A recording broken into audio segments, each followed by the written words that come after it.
Le président de la Commission de l'Union africaine Moussa Faki Mahamat a déclaré mardi à l'occasion du 20e anniversaire de la création de l'Union africaine, UA, que l'Afrique restait le seul continent exclu du Conseil de sécurité de l'Organisation des Nations Unies, ONU. Selon une note publiée mercredi, sur le site de l'ONU, Moussa Faki Mahamat a appelé l'ONU à mieux prendre en compte les transformations profondes survenues à l'échelle africaine et à remettre en cause le dogme qui gouverne les institutions internationales depuis la fin de la Seconde Guerre mondiale. L'Afrique compte aujourd'hui 1,4 milliard d'habitants. Elle est le siège de 70% des missions de maintien de la paix et les sujets qui la concernent occupent la première place dans les débats onusiens, souligne la note consultée par l'agence Anadolu. Cependant,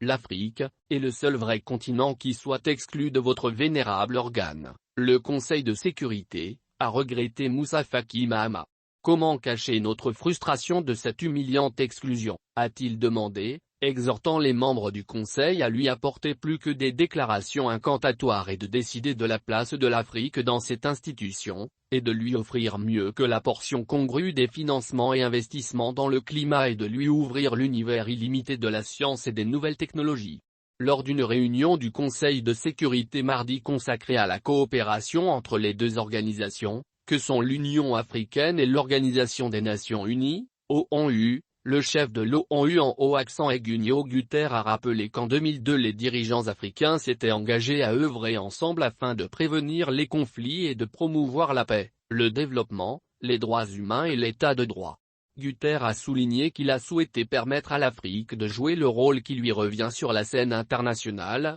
et aboutir à un système de gouvernance mondiale plus juste et plus efficace. Il a ainsi évoqué plusieurs réalisations récentes dont le lancement conjoint, avec la Communauté économique des États d'Afrique de l'Ouest, CEDEAO, et le G5 Sahel, de l'évaluation indépendante afin d'améliorer l'action globale menée en matière de sécurité, de gouvernance et de développement à travers le Sahel, ainsi que des initiatives communes avec la même CEDEAO pour un retour rapide à l'ordre constitutionnel au Burkina Faso, en Guinée et au Mali. Il a cité aussi un engagement soutenu en faveur d'un règlement négocié du conflit en Éthiopie, dans le cadre d'un processus avec l'Union africaine, et des campagnes conjointes de collecte d'armes à Madagascar, au Niger et en Ouganda. En haut accent Antonio Guterres n'a pas manqué de louer le partenariat unique qu'entretiennent l'ONU et l'Union africaine, ancré dans les principes de complémentarité, de respect et de prise en charge africaine, et aujourd'hui considéré comme une pierre angulaire du multilatéralisme,